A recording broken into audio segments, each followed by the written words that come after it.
Bonjour à tous, bienvenue dans cette nouvelle vidéo. Alors, je vais te faire voir comment démonter, comment désaccoupler ton correcteur de coupe, ton embrayage et le ressort de poussée d'un embrayage d'origine, que ce soit d'origine ou non de scooter, c'est pareil. Voilà. Celui-ci nous vient d'un Race 50 GT, modèle de temps, sur les scooters vendus par Naruto. Donc, tu as plusieurs façons de le faire. Hein. Déjà, pour pouvoir le faire, il faudra que tu arrives à t'équiper soit d'un étau, soit d'un serre-joint que je n'ai pas, soit aussi des jeux de frappe, des chasse-goupilles, voilà, soit d'un bon gros tournevis plat que tu ne te sers plus, que tu sers comme burin, d'un marteau, voilà, une masse, hein, pour pouvoir retirer cet écrou. Moi, je ne le ferai pas avec ce que je viens de te dire, tout simplement parce que je possède la clé. Elle est ici, une clé motoforce, justement pour embrayage. Elle a déjà le bon diamètre pour la vis, tu vois. Ensuite, tu vois, de toute façon, regarde, je l'avais déjà fait avant avec des burins. Tu vois, ici, tu frappes ici, et là, c'est pour pouvoir le faire tourner. Mais pas comme ça. Et ni comme ça avec la clé, j'arriverai pas. Si tu as des serre-joints, tu viens de chaque côté le pincer, tu le serres. Ou alors avec l'étau, comme je fais. Voilà. Hop. Faut pas trop le serrer, sinon tu peux plier ton correcteur de coupe.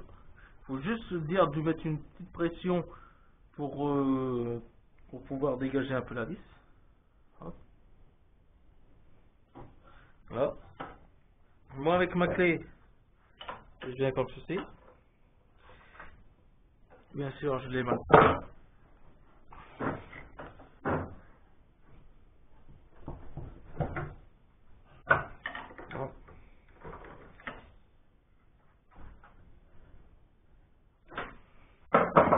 Donc je vais pas le prendre comme ça, parce que c'est en train de bouger.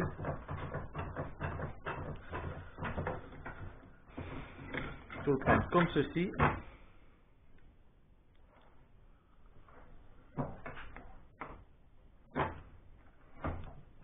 Voilà.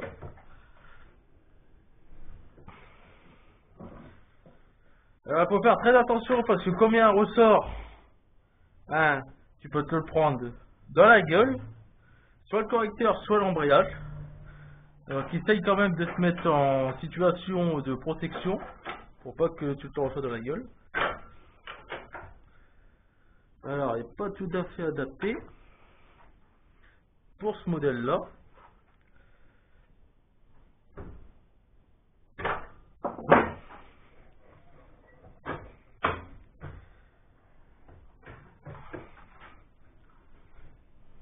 Hop.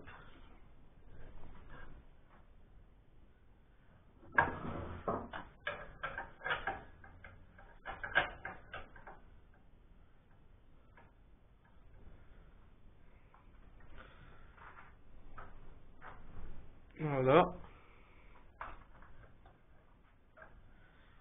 Bah là que maintenant.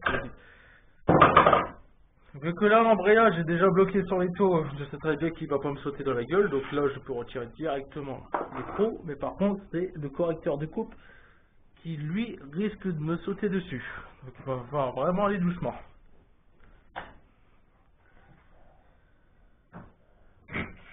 Voilà.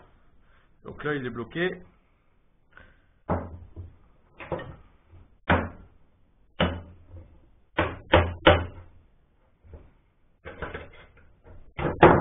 Voilà. Hop. Comme ça.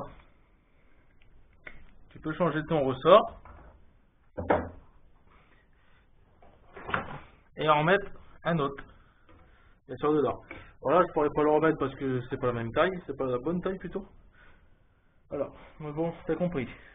Le principe pour pouvoir retirer, enfin désaccoupler ton correcteur de coupe et ton embrayage. De cette façon, comme ça tu peux changer ton embrayage et ton ressort. Voilà. Donc, ah ouais, entre parenthèses aussi, le ride right, c'est-à-dire quand j'étais, il est bridé à ce ressort. Pourquoi je dis il est bridé? Tout simplement parce qu'il est plus court qu'un ressort d'origine des années avant 2000. Voilà, tout ça, pas avant 2000, avant 2000,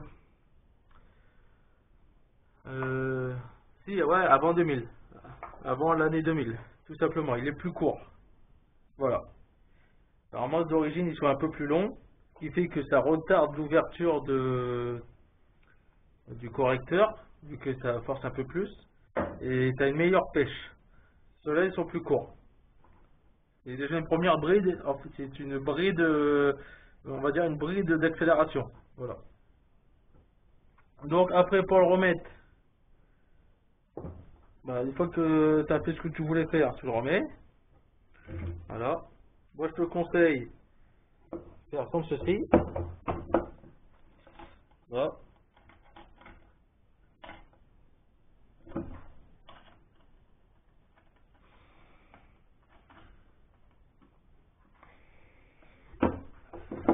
Donc là, l'écrou s'est mis de travers.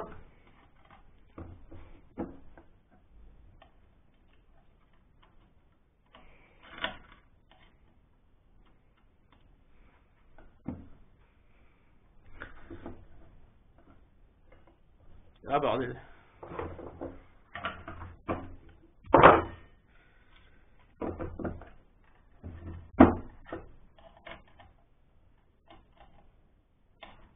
Voilà. Il s'est mis dedans. Tu le serres à la main et tu refais exactement la même opération.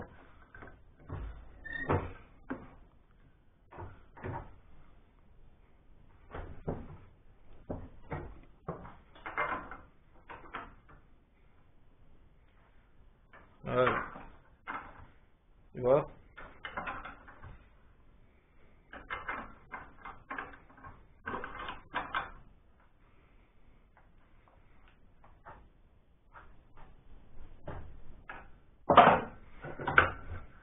Et voilà. Embrayage remonté. Voilà. J'espère que ça t'aura aidé. Voilà. C'est le même principe pour que ça soit un embrayage Peugeot, un embrayage moteur Minarelli, ou alors un embrayage scooter chinois. C'est exactement le même principe. Voilà. Donc, abonne-toi si tu ne l'as pas déjà fait. Laisse un like, s'il te plaît. Voilà. Et on se dit à une prochaine vidéo. Ciao!